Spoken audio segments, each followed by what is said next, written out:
Alors dans cette vidéo, je vais faire le commentaire de cette friteuse à air et dire ce que j'en pense. Je pense que c'est un bon format quand on est 1 à 2 personnes parce que le panier, comme on peut le voir ici, est assez petit. Oui, elle fonctionne à vide, mais on va y revenir. Et elle présente un défaut majeur. On va y arriver tout de suite. Donc l'appareil est plutôt sympa. Visuellement, ça prend pas trop de place. C'est un peu haut par rapport à la petite taille du bac, mais bon, admettons. Alors, l'appareil, on peut régler avec la touche menu sur différents trucs pré-réglés. On va pouvoir modifier le temps, modifier la température, comme on le souhaite. Par contre, quand on met sur la touche éteindre, en fait, il va juste se mettre en veille en indiquant les éléments restants, mais... Hop, j'ai essayé plein de choses, j'ai regardé le mode d'emploi, elle ne s'éteint pas. Elle ne s'éteint pas tant qu'on n'est pas arrivé au bout du truc. Alors évidemment, elle s'éteint quand on ouvre, mais dès qu'on referme, ça recommence. Je débranche, je rebranche, pareil, elle redémarre.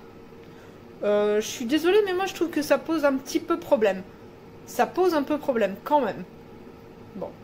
Et imaginons qu'on tripatouille sur les boutons, ou qu'un gamin tripatouille sur les boutons, bah, ça part sur un autre programme, il n'y a pas de problème, ça repart sur autre chose. Autre petit détail, le petit plateau qui est à l'intérieur, qui est indispensable pour que l'air chaud passe bien en dessous des aliments, et ben il a des petits patins sur le côté, comme on voit là. Et direct dès le premier jour, on a perdu un des patins. Donc j'imagine qu'on va perdre les autres patins assez rapidement. Alors ça fonctionne sans les patins, sauf que bah, ça descend complètement en bas, quoi. Donc comme on voit, le panier c'est du 4,8 litres. Alors 4,8 litres, bah, c'est parfait pour faire un peu de frites, un peu de légumes. On a fait des rostis, nous, dedans. Il y a encore des petits restes au fond, d'ailleurs. Mais là-dedans, on va cuire, on va dire, 2 cuisses de poulet. Voilà. On va pas cuire un poulet. Là, pour ça, il faut aller sur du 8 litres.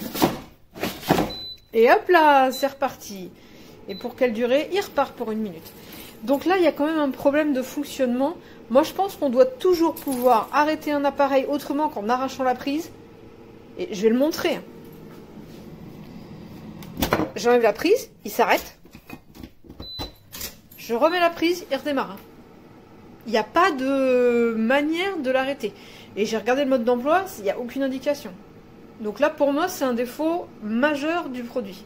Parce que moi, ça me gêne, personnellement. De ne pas pouvoir arrêter. Alors évidemment, si on fait une erreur de programmation, on peut reprogrammer. C'est pas le problème. C'est que moi, je veux pouvoir arrêter l'engin, quoi.